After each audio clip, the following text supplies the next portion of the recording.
So recently you might have seen this cute cartoon of a cat and dog enjoying a nice dinner on Facebook and Twitter, and you might have fallen in love with it because it's so cute, because they're just sitting down to enjoy their cute little meal and they both stuff their faces, but then they try to make sure the other eats enough, so they keep giving the other food until it comes down to the last dumpling and they keep splitting between the two, and then the dog doesn't want to eat more than the kitty, so he chops it in half, and it's already impossibly small at this point, and he gives it to the cat, and then she chops that in half and gives it back to the dog, but he doesn't accept defeat, so he still tries to cut it in half. Basically, it's really cute and wholesome and stuff. So of course it's gone a bit viral, but did you know this is actually stolen? Yeah, it turns out original content can get freebooted too, which is worrying, cause while you expect like a meme or a video game parody or something to get freebooted, those still get views regardless, but original content hardly ever gets views on their original channels, and whenever they get ripped and uploaded somewhere else, they get millions of views. It's kinda heckin' awful. Well, gee, you say, I sure would love to actually support whoever made this cute thing I liked on the internet and maybe even see if there's more of it that's just as cute. Well, luckily for you, I have found where it originates from, or, well, someone else found it and I just followed the link. But much like those who stole this and re-uploaded it to Facebook, I'm gonna take credit. Nah, just kidding. Epic shoutout to Usually Awake on Twitter for originally linking it. And man, when I followed the link, I was super glad to see there was more of this, and it's an actual series. And episodes are uploaded fairly regularly. And they all had such low views compared to the Twitter rip I saw, so of course I watched all of them, even the non-episode videos on the channel. And I even shared the series with a friend who in turn watched it because it's so irresistibly cute. Now, did I go through the effort of finding the source of this cute internet cartoon because I'm a disgusting furry and thought, yeah, I'd tap that upon seeing the cat?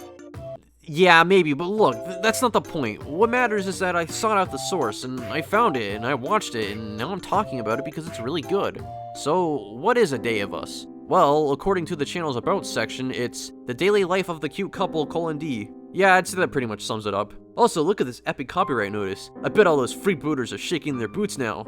Oh, wait. Okay, actual serious time. A Day of Us is a Korean animated web series created by Myung Kim about the daily lives of a cute couple, one being a boy dog and one being a girl cat. And as stated by Disciple XL on Twitter, this is how traditional healthy patriarchal relationships work in a vacuum introspectively. Yeah. Each episode is a minute long and involves the couple in random situations couples would find themselves in. Eating dinner, arguments, going on a date, weird dreams, going shopping, and even farting on each other. As of writing this, there are 11 episodes, and there's certainly more to come it seems. Upon further inspection, there's also 2 other private videos in the episodes playlist. I'm wondering if those are already finished episodes that are scheduled to go public, or if they were just really bad and set to private, or what? Why are they private, and why are they included in the playlist? More importantly, why are they between the last episode of 2018 and the first episode of 2019? I'm really curious about this, but I feel like I'm about to become a conspiracy theorist, so I'll just move on. You would think with it being a Korean series, there would be a language barrier, and me, being a cis-white male American who only speaks English, would not be able to enjoy it. But like all good things, A Day of Us can be enjoyed by anyone because there's no dialogue, only cute gibberish, which, for all I know, could actually be Korean. Really, it's a super smart decision, and one I too have benefited from. My most popular animation is a Pikmin cartoon that has no dialogue, and where is it most popular? Japan! Those darn Japanese love Pikmin. Basically though, the decision to not have actual spoken dialogue makes the series able to be enjoyed by anyone, and it's clear why the stolen reuploads got so popular. Getting back on topic, the series started off without color, but after the first 2 episodes, the art got a significant upgrade, and color, thus enhancing the cuteness. The art is great, the backgrounds especially stand out, the animation is good, and the voices are just the cutest things ever. Every episode starts with a colorless animated intro set to piano music, the last remnant of the original art style, and ends with a similar outro. Earlier episodes would end by freeze framing and fading to white, and this always felt a little awkward, but thankfully that was changed. And now the series is perfect. The decision to give the characters butts was a bit weird though. I mean, hey, I'm not complaining, but like, you know, yeah. You can tell the couple really cares for each other, even when after one of them gets on the other's nerves, they can't stay mad for too long, and they're always looking out for each other and being all lovey-dovey and just going about their daily lives. The characters are pretty well developed too. At first they seem a little stereotypical, dumb, crude guy and girly girl, but as the series goes on, their true personalities show. And there's still a bit of those basics in there, but they really do start to shine, and their interactions with each other feel so natural. Unlike my delivery. I also like how sometimes there's continuity between episodes. Like, the episode Fly Me to the Moon is mostly a dream that the dog is having, and then it cuts to reality, and then the next episode, Last Night's Dream, is a follow-up to Last Night's Dream. And the cat wakes up, notices her cheek is feeling sore, and remembers what happens. So she scolds the dog, but then he explains his dream to her. He starts trying to fly, and she just laughs at him. And then he tries to fly all day, and whoa, is that the same meal they ate in the first episode? It sure looks like it. There's a bit more continuity for you. I will say though, Fly Me to the Moon is probably the worst episode because this series is called A Day of Us, and Fly Me to the Moon clearly takes place at night. Very misleading SMH. Most episodes have simple premises with just the two characters in one location, but slowly the series seems to be opening up more and more, with new characters and locations being introduced. This change happened with Fly Me to the Moon, although since all of that took place in a dream, that's debatable. But last night's dream definitely opened up, with the characters being in multiple locations, albeit briefly. As of writing this, there have been 2 episodes that fully take place in a new location, a date, taking place at some kind of eatery, and Too Expensive Snack for Me, taking place at a supermarket. Seeing the couple interact with each other in one location is already cute, but it could get stale eventually. So it's good that the creator is opening up the possibilities a bit more. And I can't wait to see what kinds of shenanigans they get into in the future, and what kinds of characters they meet, especially after seeing the bird in a date, and seeing the dramatic change in tone that episode took. It definitely seems like there's something more to the series, and I'm absolutely excited to see where it goes. It's also for that reason that A Date is currently my favorite episode, but they're all good, and you know what? Even the non-episodes are worth watching. The ASMR thing is relaxing, and it's nice to just look at the loop while taking in the sound of the rain and the very subtle footprints in the mud. And then the speed paint's really cool, seeing the art start out as a simple drawing and then transform into a beautiful detailed work.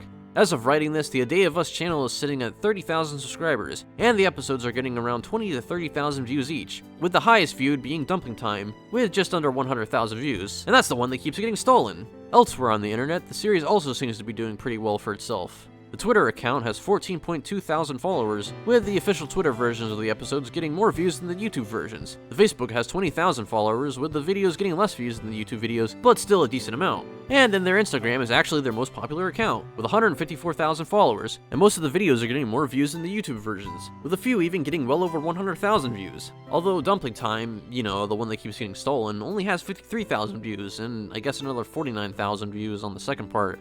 I don't know how that works. But the point is, it's interesting that the ultra-viral one isn't the most viewed on Instagram, which is where I'm assuming it was stolen from in the first place. I don't know, maybe not. Overall, A Day of Us is really good. It looks good, the characters are likable, and it's going in an interesting direction, and episodes seem to be coming out pretty frequently, with a new episode typically coming out every 1 or 2 months, which is pretty fast for animation of this quality. There have even been 2 episodes in a month on a few occasions. When it comes down to it, A Day of Us is enjoyable and relatable, and it's cute. So very adorably, disgustingly cute.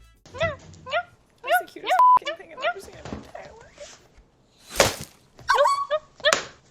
So now I want to take some time to talk about freebooting and why it's literally the worst thing you can do. Especially when your stolen versions of videos get millions of views and the original doesn't even have 100,000 views. In fact, the YouTube version of Dumpling Time only had about 20,000 views before people started linking in the replies of the reuploads. Oh, okay, you're just innocently sharing the video and making a relatable meme, okay. Oh, wait, no, you're linking to your own project. Noticing your stolen post went viral, so now you're using it for your own personal gain, eh? That's not very cash money, you fam. It's pretty hacked up if I'm being honest. Actually, it's literally the worst thing you can do. See, stealing it and re-uploading it to make a relatable meme? Okay, fine, that's still bad, but I understand it. People don't click links, they want videos natively on the site they're browsing, but as soon as you start using your stolen fame to promote your own garbage, that's when you become scum, and that is absolutely unacceptable. Also, shout out to my boy Chris for linking people to the source in the replies. He also made a video on this, so go check it out! Oh wait, I just noticed, if you look at the tweet, the video appears to have been embedded and uploaded by another Twitter user, so this guy isn't actually the original thief. Okay, I take back everything I said, except not really. At least we know who actually stole it now, and... oh look, they're promoting their Instagram. Interesting. For years, freebooting has been a problem, and it's been encouraged. So many Facebook pages get so big and get offered monetization by Facebook, and it's so easy. Just look at my ex-wife Eddie and his pages. They're all stealing content, but look how huge the pages are. Sure, sometimes the content gets removed, like the time you stole from Cyan and Happiness, but for the most part, it all stays up, and there's no repercussions. Now look at the Mock Entertainment Facebook page. Formerly just a community page that posts updates to the Mock Entertainment happenings, now put in the control of Eddie, and it's just freebooting stuff again, and oh, look at that, it's popular. Huh, I wonder how that happened. And again, it's even worse that this is happening to original content. People put hundreds of hours into making a single cartoon, an original cartoon, and it's always a gamble because it's never going to get a lot of views. But they put it out anyways, and slowly they build up an audience, because YouTube isn't a great place for animation and no one goes to Newgrounds anymore, so they don't get that many views. But then someone sees it and decides to go through the effort of downloading the video, cropping out the credits, and posting it on social media with some super relatable caption, and boom, they get millions of views. And then they leech off it even further, most of the time not even giving credit to the artist. And it's up to good people like Usually Awake and Chris to actually link to the source, and then the original might get a boost of views because people are starting to find it, but they're clearly not getting as many views as they could be. There's clearly an audience for their content, but most of the audience doesn't care enough to seek it out, and that really sucks. At least now, with the case of A Day of Us, it's getting a boost in views, but it's still nowhere near enough compared to how many views the stolen versions are getting. The only positive thing I can say about freebooting is that if it weren't for someone stealing the video and posting on Twitter with some stupid caption, and then one of the people I follow retweeting that stolen video for whatever reason, I wouldn't have found A Day of Us, and that, at least, is something.